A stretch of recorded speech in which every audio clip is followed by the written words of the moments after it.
What's going on, guys? What's going on? It's Monday afternoon. It's actually about 6:15. I'm getting ready to head in the house, but I thought before I head in the house, I'd do a quick chit chat with you guys before I head in. What's that about? My grandson is in the house and he's on 10, and I figured it'd be quieter out here. This guy just ride by, slow down, looking in the car and like, what are you doing? Anyway, the other day I was in Lady Snoop TV chat, and she said something very thought-provoking. She said the next time she get into somebody, she was gonna like, look, what's the resolve? What's the resolve? What's the end game? What is the resolve? If we're not, I'm not gonna go back and forth with you. For what? It becomes a never-ending cycle of being mean, malicious, inappropriate, disrespectful, and hurtful. Why would you voluntarily get on that merry-go-round? Why would you volunteer to get on that? I sat and watched Tracy Paul J. Wilson's job to verify if he was still working there. Why? What was the motive and the intent? And that was rhetorical because we know the motive and the intent. Because as soon as she got the phone and found out no longer worked there, she got the phone singing. She was joyful that she found out that that man no longer was employed. Ooh, ooh, ooh, ooh. Oh shoot, oh shoot, oh shoot. Oh shoot. Oh, there we go. Passive lying again. Passive lying again. Passive lying again. Boom, boom.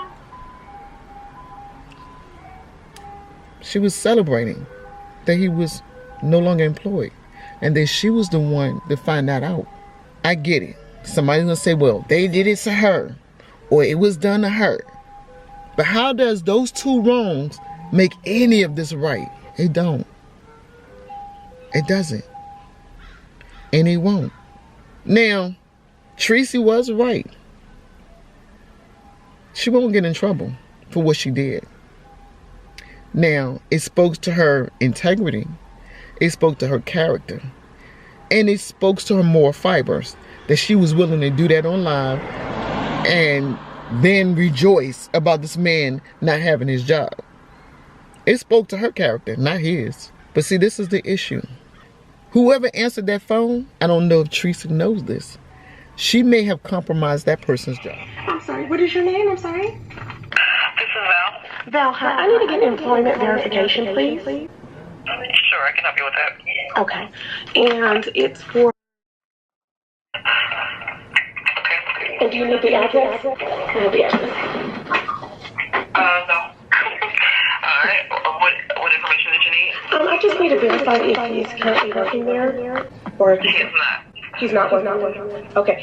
Can you also say, like, if he's been working there within the past 6 months? Yes, his term date was 9/17. So that person may be out of a job because of what Tracy did. They may have thought Tracy was calling with a legit employment verification and not to be mean and malicious. And they willingly gave that information out. She was on live. What I didn't hear them verify anything. She asked if they needed the address. They said no. The only thing I heard her give was the name. It seems like they should have verified a social security number or asked her to fax over authorization. There was no authorization for this company to give that verification. That's a problem. Again, somebody's gonna say, well, they did it to her. Tell me how those two wrongs add up to making it right. Somebody tell me how those two wrongs make any of this right. Make any of it right. It shouldn't have been done to her, and it definitely shouldn't have been done to him. And the reason I say definitely, because on live, his job was called. His HR was called. And they verified when this man was no longer with the company. Now, whoever answered that phone, at this point, their job is in jeopardy. Because any corporate organization I've ever been in, there's a process, procedure, and a practice when you're verifying something. A lot of times you do have to call HR, but there are steps to verification. I just heard her give this man's name. So not only did she dox him as far as his employment verification, but his real name. What about you is so broken that you feel like you got to break the next person? Let's start there. What about you is so broken that you have to pull the next person apart? Tracy formed her weapon. She formed her weapon. She called his job. The ammunition was finding out the information. And her so-called exposing him was her aiming and firing that weapon. Now, in most wars, when you shoot, you can expect return fire. Are you going to be able to handle that is the question. Because with every action, there's a reaction. Tracy was wrong. Tracy was wrong. Guys, let me just say this. Whatever went on in your life, you don't have to let that define who you are now. You do not have to let whatever challenges that you went through in your life, whatever hurt you went through in your life, define you as a person you are today. If there is a small child in you that's screaming out and making you act out in the ways that you are, you probably need to turn your attention inward and stop redirecting that energy, that painful, hurtful energy towards others. I've always said I could tell if somebody's truly confident. When you're a confident, self-assured person, you don't take the time to tear the next person down. You're not going to take the time to find out if somebody's unemployed. You're not going to take the time to use people's challenges against them. You're not going to take the time to figure out how to form a weapon so you could be mean and malicious towards somebody. You're just not. Because all your time is invested in being a better you. My prayer, daily prayer, God, let me be a better person today than I was yesterday, and let me be a better person tomorrow than I am today. Let me ask you this. What is the end game? What is your escape plan? What is your resolve for being in this malicious, vicious cycle of hatred?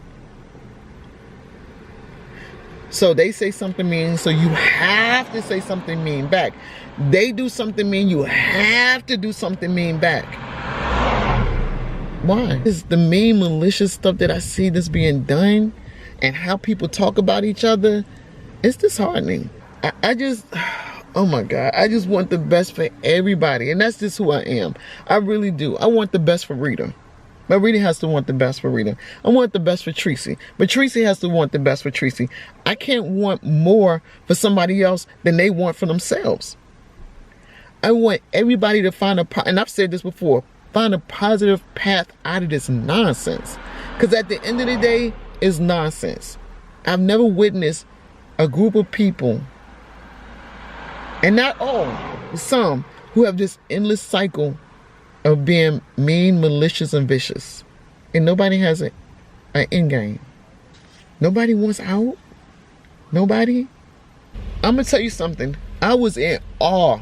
Like, is she really calling his job? She really called his job on live.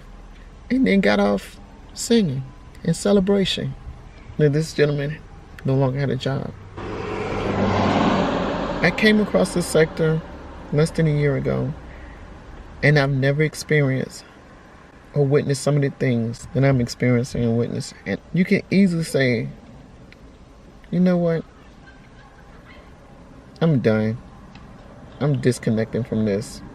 I don't want to engage in this anymore. Because at the end of the day, it is a choice. It is a choice. Just like it's a choice to be mean, malicious, and vicious. To call somebody's job and then get off the phone and sing that this person no longer has a job. And let me just say this. When people went after Tracy's job, I didn't agree with it either. I was like, come on, y'all. Why are y'all on that girl job? What is going on? Oh, she lied about working there? So what? I ain't paying her bills. I'm not loaning her money. So I could care less. I don't get it and I don't understand it. I'm just going to say this. I know that I'm not everybody's flavor. I used to be the type of person that I wanted everybody to like me. That's who I used to be. Now I'm like, I don't care. That's not my business why you don't like me. That's not my business why you don't respond to me. If I speak and you don't speak, I'm gonna respect that. I'm not gonna speak anymore. I don't have any hard feelings. I don't have any harsh feelings that you don't want to speak to me. None. I don't care why you don't want to speak to me. It's not my business. That's your business. You know why you don't want to speak to me, and I'm fine with that. And that's how I am in life. I'm not everybody's flavor. Everybody's not going to like me, and I'm okay with that. What's important is that I like me. And I think if people found that space and understanding that everybody's not going to like them, then a lot of this mean, malicious stuff would stop. That's just my take on it. A lot of this mean, malicious stuff would stop. When I go in the chat, if I speak and people don't speak to me, I'm good with it. It ain't none of my business why you don't like me. I really don't care. Why should I care? We on YouTube. I'll probably never meet you in person. We will never exchange phone numbers. So because you don't speak to me in the chat, I'm gonna feel some sort of way? No, I'm not. I really don't care. That's just who I am. I really don't care. I don't care if you don't want to speak. I don't care if you don't want to engage. I don't care because it's not my business. I would hope this sector would turn around and people would start finding the compassion in people's challenge and not the weapon in it. I would hope people would find the sympathy and empathy in someone's journey and not a means to be malicious. But until then, I guess it is what it is. Alright guys, I've sat here long enough and talked about this. I'm just, to everybody that was hurt, you don't have to let that define you as a person now. And according to your movements of being mean and malicious and calculating and disrespectful and hurtful, whatever your challenge is or was, has defined you. I'll talk to you guys later. Till next time. Bye guys.